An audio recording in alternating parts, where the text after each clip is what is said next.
Bom, e no quadro O Juiz Responde, está aqui nos estúdios, no nosso estúdio da TV Record, aqui no Cadeia deles, o juiz, Sua Excelência Alex Figueiredo.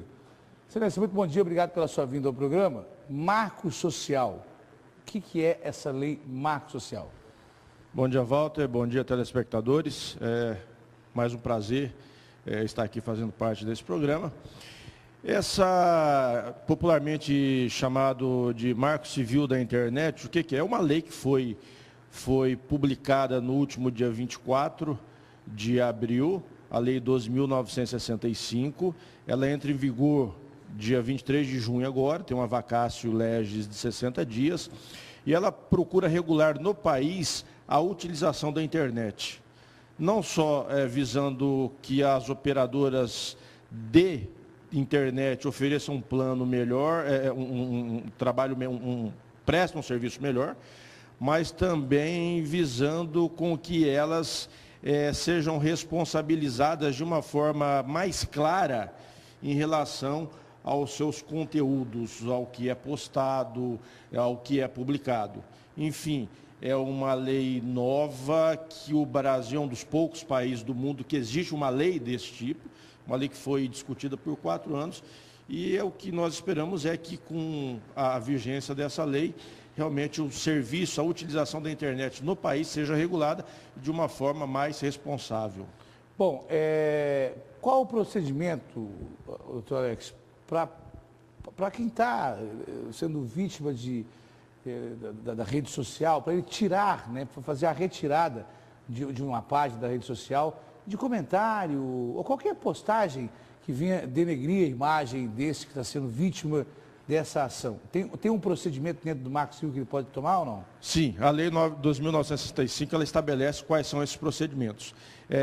Nós temos que fazer 2 distinções aqui. Primeiro, o provedor de conteúdo, ele não pode retirar nenhum conteúdo do seu provedor sem uma decisão judicial. Colocou ali, sem decisão judicial, ele não pode retirar. Exceção, aquele conteúdo, se o conteúdo em si, ele caracterizar crime, por exemplo, pedofilia, crime de racismo, ele sim pode retirar sem que haja uma determinação judicial. Uma pessoa que se sinta vítima, a pessoa teve uma foto publicada dela, uma atitude sexual ou um comentário que denigre a tua imagem, o procedimento é outro. Ela tem que notificar judicialmente esse provedor, indicando todos os elementos de onde se encontra aquele fato e pedindo que o provedor retire aquele conteúdo. Se não o fizer, aí sim, pode entrar com uma ação judicial, o juiz pode determinar, inclusive em caráter liminar, que retire. Aí existem as consequências derivadas, são ações civis de responsabilidade e até ações criminais pelo responsável, pelo provedor, caso haja descumprimento ou enfim. Uma outra questão que deve ser levada em consideração são aqueles provedores de conteúdos sociais, as chamadas redes sociais. É isso que eu ia perguntar para o senhor. Qual é a diferenciação? O senhor falou de um provedor que ele tem que... ele não tem... Não, melhor, ele não tem o direito de fazer a retirada. Né? Ele não pode retirar, a não ser que haja uma decisão judicial. Qual a diferença de provedor para provedor? Aonde é que o provedor tem a responsabilidade, tanto civil como criminal? Vamos lá. Um exemplo. A página da internet do jornal A Gazeta. Né? Sim. Gazeta Digital, que nós todo dia vamos lá ler as notícias. É um provedor de conteúdo, né? Não é uma rede social. Nesse caso, a partir do momento que o jornal publica aquele conteúdo ali, ele só pode retirar com ordem judicial. A não ser que o eventual conteúdo, como eu disse, tenha uma conotação criminosa. Ou alguma coisa que incite ao crime, alguma coisa que incite ao racismo, à pedofilia, aí ele de ofício pode tirar sem que haja determinação judicial. Isso é um provedor de conteúdo. provedor de rede social, Facebook, Instagram. Deixa eu interromper o senhor rapidinho. O provedor de conteúdo, no caso, seria aí o site onde há uma administração, uma gestão e um responsável. Exato. Todos eles têm uma gestão, têm uma administração. Sim. O provedor de conteúdo é aquele que ele traz a notícia, que ele joga a notícia. Justamente. A rede social é aquela rede social, aquele provedor em que você insere a notícia, você insere o fato. É os comentários que você faz no Facebook, por exemplo. Nesse caso específico, a partir do momento que o provedor te permite, te faculte, que você mesmo insira o comentário, ele é obrigado a fazer uma fiscalização. Se ele não faz essa fiscalização, via de regra, ele é responsável, sim, pelo que foi postado lá. Então, quer dizer que Facebook, Instagram, esse WhatsApp também está ou não? Não, o WhatsApp é uma rede de comunicação via SMS por celular, e eu acho que aí ele não é um conteúdo da internet. Não é um conteúdo da internet. Então vamos fixar aqui no WhatsApp. Só essas redes sociais em geral, eu não lembro, tem centenas aí, milhares. Os mais comuns aí que nós conhecemos são hoje o popular é o Facebook, né? Mas o Instagram. Nesse caso do Facebook, do Instagram, o provedor ele é o responsável. Então ele a princípio ele é responsável, porque a partir do momento que ele permite que o próprio usuário do sistema, do serviço, insira a notícia, insira a foto, insira a matéria, ele tem que fazer o quê?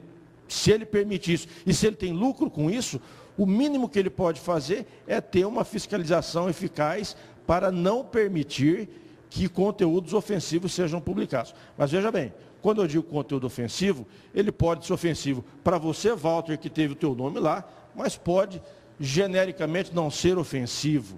Você pode se sentir ofendido, mas dependendo do conteúdo, ele pode não ser.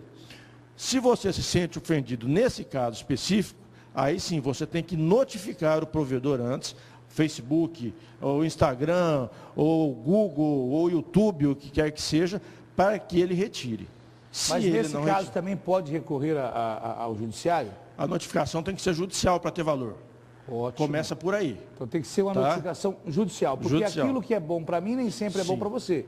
Tem que ser a extrajudicial, a via de regra não serve. A lei fala, ela nem fala em notificação. O que se presume pela lei, lendo a lei especificamente, é que nesse caso específico deve haver uma provocação primeiro do judiciário e seria por intermédio de uma notificação judicial. Aí sim, se o provedor de conteúdo não retirar o conteúdo que você entende ofensivo, você pode então entrar com uma ação, inclusive nos juizados especiais, que a lei diz expressamente, nos juizados especiais, pedindo que o juiz então determine, com medida cautelar inclusive, que haja aquela retirada daquele conteúdo. E com as consequências derivadas. O que constitui crime na internet e o que pode acontecer, né? Se você posta de forma...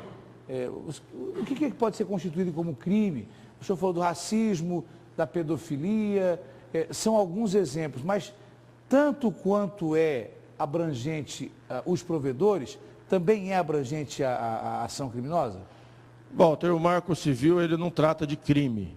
O que pode ser considerado crime na internet? Tudo que, via de regra, é considerado crime tipificado no Código Civil, se for praticado pela internet, vai ser um crime, continua sendo o mesmo crime praticado na internet. Por exemplo... O estelionato, se ele for aplicado... Você tirou da minha boca. O estelionato ele continua sendo estelionato. Sim. Ou na rede social, ou fora... Não importa, continua sendo estelionato. Se ele é praticado mediante pela internet, muitas vezes esses spams que a gente recebe, a pessoa vai lá e abre e acaba os estelionatários pegando senha de banco e fazendo compra, né? E uma vez identificado a pessoa responsável, ela vai responder pelo estelionato, enfim, pelo furto. Não achando ela, o provedor está isento? Olha, no caso específico, isso aí é por e-mail. Se ela não for encontrada, o provedor, se não for provedor de conteúdo, ele não é responsável.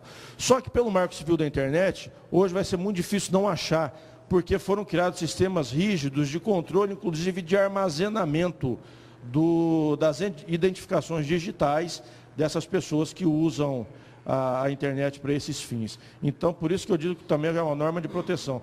Por quê? Porque eu acredito que agora em diante vai ser mais difícil a prática. Não é impossível, porque sempre encontram elementos. Aparece uma coisa nova proibindo, né?